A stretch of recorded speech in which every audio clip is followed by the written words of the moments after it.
네, YTN 라디오 생생경제 2부 시작하겠습니다. 저희가 1부에서는 통화정책 중심으로 증시, 시장 전망 살펴봤고요. 2부에서는 AI 그리고 반도체 이야기 해보도록 하겠습니다. 유신익 KBWM 스타자문단 수석 이코노미스트와 계속 함께하도록 하겠습니다. 자, 저희가 앞서서 말씀을 드렸던 반도체, AI 이 가운데 최근에 눈길을 끌었던 게요. 구글, 알파벳, 구글의 제미나이 3.0이에요. 써보셨습니까? 증명사진을 만들더라고요. 아, 진짜요? 네, 그래서 그걸 보면서 원래는 이 제미나이가 네. 사실은 이제 행렬 연산, 매트릭스를 갖다가 더 빨리 계산한다.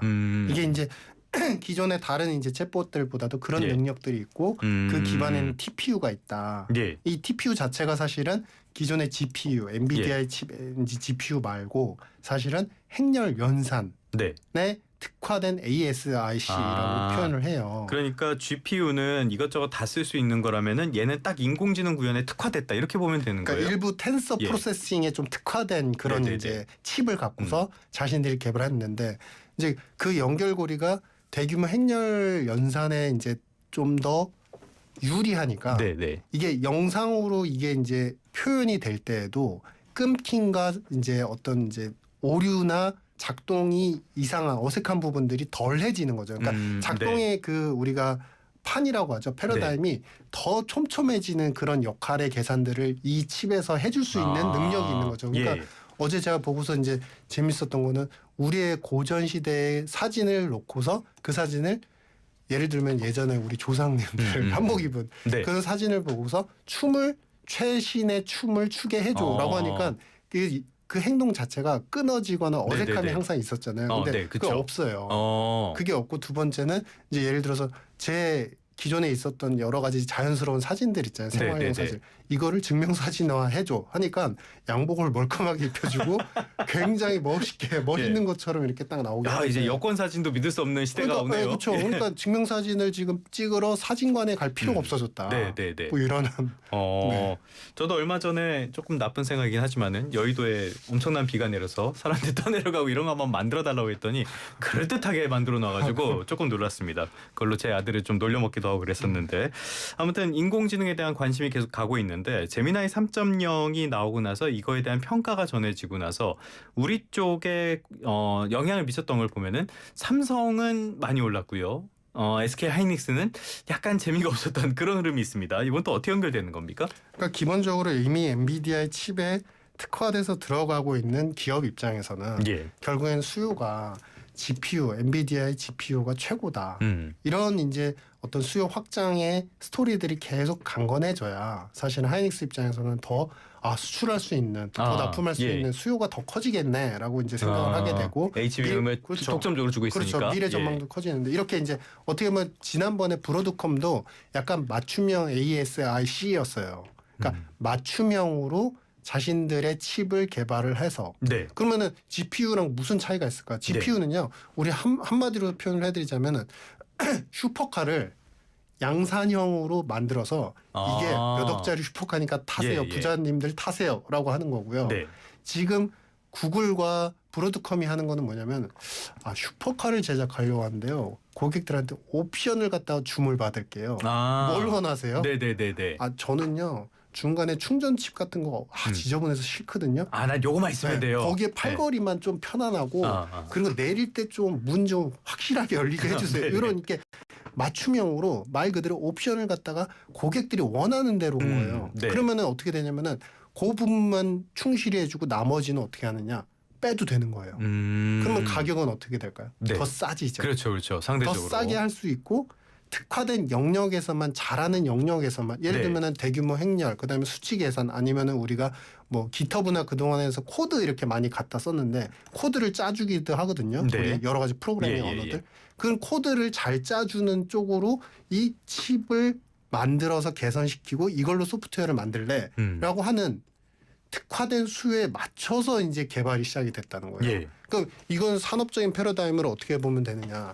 이제는 그전엔 공장용 빵을 만들다가 이제는 식빵이 이거는 옥수수 식빵. 다품종 소량 생산의 시대로. 이런 식으로 조금 많은 빵집들이 생기면서 이거는 밤식빵. 이런 식으로 자꾸 변화되기 시작한다는 거예요. 그러면 뭐냐면 이게 처음에 독점형 이제 빵을 만들던 기업 입장에서 이게 수요가 좀 퍼지겠는 걸, 네. 그리고 수요가 우리한테만 집중 안 되겠는 걸, 이런 당연히 불안감이 있을 수 있죠. 그렇죠. 근데 최근에 젠스왕 CEO가 좀 짜증 섞인 반응도 그렇죠. 보이시는 것 같던데. 근데 그만큼 이제 시장이 전체적인 개화가 계속 반복이 되고 있다. 그러면은 지금 시점은 AI의 어떤 패러다임에서 보면, 제가 이코노미스트 입장에서 봤을 때 패러다임은 지금 10분 등산에서 3부, 4부 정도 와 있는 것 같아요. 초반이죠. 네네네. 네. 아직 다 풀린 게 아니기 때문에 아마 이제 나중에 GPU도 결국엔 필요할 수밖에 없는 또 결정적인 요소가 나올 겁니다. 왜냐? 피지컬 AI에서는 범용적인 네네네. 모든 데이터 프로세싱과 속도가 굉장히 중요한데 네. 이걸 맞춤형 칩으로 다 해소하기에는 또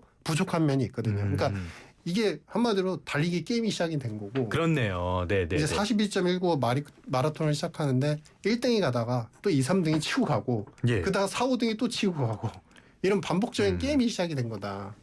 말씀을 들어보니까요. 일단 그 AI를 구현하는 어떤 툴, 도구의 경쟁은 시작이 된 것 같은데요. 이게 국내 업체들에게 시선을 돌려보면요. 뭐 누가 싸워서 누가 이기건 어떻게 되건 다 좋은 일 아닙니까, 그냥? 좋은 일인데 예. 좀 정신 차려야 되죠. 어떤 면에서 그렇습니까? 왜냐하면 이게 그거랑 똑같은 거예요. 우리가 자동차로 제가 비교를 해드리겠는데, 예.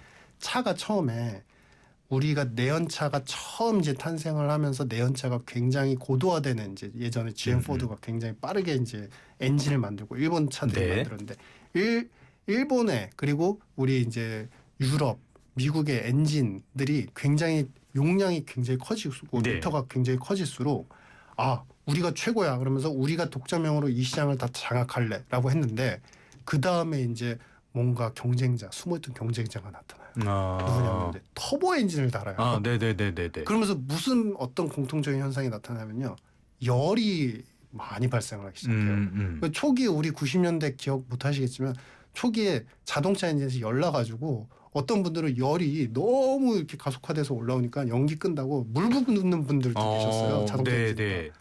그러니까 이게 뭐냐면은, 근데 그때 팬을 개발했던 분들이, 기업들이 이 시장을 다 먹기 시작하자. 팬. 네. 열을 식히는 거. 네네네. 지금 똑같아요.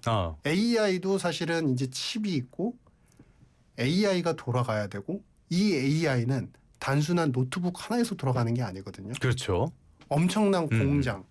데이터 센터 우리가 100메가 정도라고 한다면 100메가헤르츠라고 보면은 그게 거의 이제 축구장 거의 한 2개짜리 크기의 데이터 센터예요. 굉장히 커요.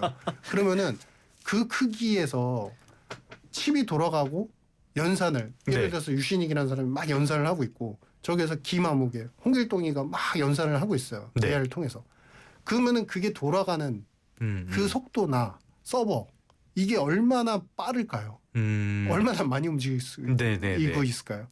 열이 엄청나겠죠. 이 열을 갖다 식혀주는 냉각 장치도 굉장히 중요해요. 그렇죠. 왜냐하면은 이 냉각 장치가 잘 되고 빨리 식히느냐 아니냐에 따라서 그 데이터 센터의 수명, 그 내구성이, 이건 10년 만에 무너질 수 있고. 그렇죠. GPU 계속 돌리면 이것도 그렇죠. 수명이 짧아지니까. 결국 열 받으면 기계는 다 녹슬거나 그렇죠. 망가지거든요. 그럼 20년 쓸 수 있냐?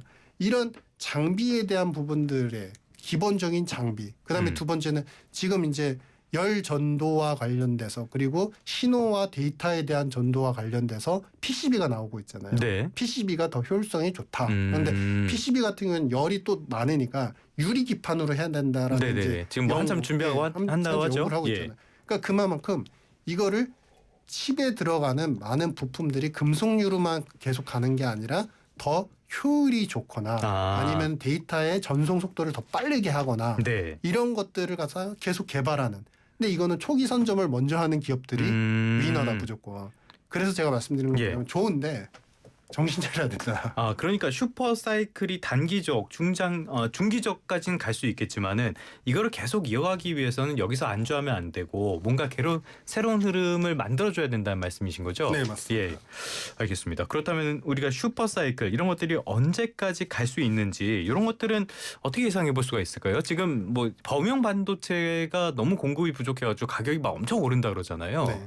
이런 건 어떻게 봐야 됩니까? 사실은 이거는 큰 그림에서 제 경험상 보면 다 돈줄과 연결이 돼 있습니다. 돈줄이 누굽니까? 제일 돈줄하고 연결이 되는 게 뭐냐면, 올해 실제로 우리 그 소프트뱅크하고 시작했던 이제 펀딩, 네. 이제 스타게이트 펀딩이 먼저 시작이 물줄기를 텄고 그 뒤에 이제 아마존, 메타 여러 가지 이제 투자 지출 계획을 발표했죠. 근데 네. 결론적으로 투자 지출 계획 다 빼고 올해 미국에서 자본 지출을 통해서 실제 하이퍼스케일 M7 기업들이 지출한 실제 숫자의 돈 금액은 3,500억 달러 내외예요. 실제 돈을 쓴 거는. 네네네. 근데 내년도 이게 어느 정도 규모냐면요. 전년도 24년도만 하더라도 2,200억 달러 수준이었습니다. 거의 50%가 그렇네요. 급증을 엄청 한 거예요. 늘었네요. 예. 근데 내년도에 예상하고 있고 그리고 캐펙스 자본 지출을 통해서 시장이 커질 걸로 예상되는 전제에서 내년도는 얼마 지금 투자 지출이 계획되느냐 실제 나가는 돈들 네. 그게 미국에서 추산했을 때 4,500억 달러 이상입니다. 근데 그러면은 우리가 여기서 좀 뭔가를 느낄 수 있죠. 2,200이 3,500억 될 때 50% 늘어날 때는 이거 뭐가 뭔지 네네네. 모르지만 되게 크게 늘어나니까 네. 열광할 수밖에 없어요. 근데 3,500이 4,500으로 갈 때는 대략 한 20% 30% 증가하거든요. 예. 그러면은 이게 조금 버거운가 보네. 약간 올라가기 버거운가 네네네. 보네. 근데 이제 그때부터 26, 27, 28로 가면 이 실제 투자 지출 규모가 이제는 동결이 되거나 4천에서 5천억 달러 내에서 횡보를 하게 돼요. 네네네. 그럼 보통 돈의 물줄기가 어떻게 보면 이거는 기업들이 투자로 이끌어가는 성장을 이끌어가는 시장이기 때문에 이게 26, 27 넘어오면서 만약에 투자 금액이 주춤해지면 네. 약간은 시장 파이가 조금 감소가 될 수 있다. 네. 이렇게 보여집니다. 알겠습니다. 말씀하신 것처럼 일단은 괜찮지만은 27년부터는 약간 둔화할 가능성도 있으니까요. 이런 상황 그리고 일부에서 짚어봤던 통화 정책 이런 것도 잘 보면서 시장에 대응을 해나가시는 게 좋을 것 같습니다. 지금까지 유신이 KBWM 스타자문단 수석 이코노미스트와 함께했습니다. 오늘 말씀 고맙습니다. 네, 감사합니다. 미쳤다.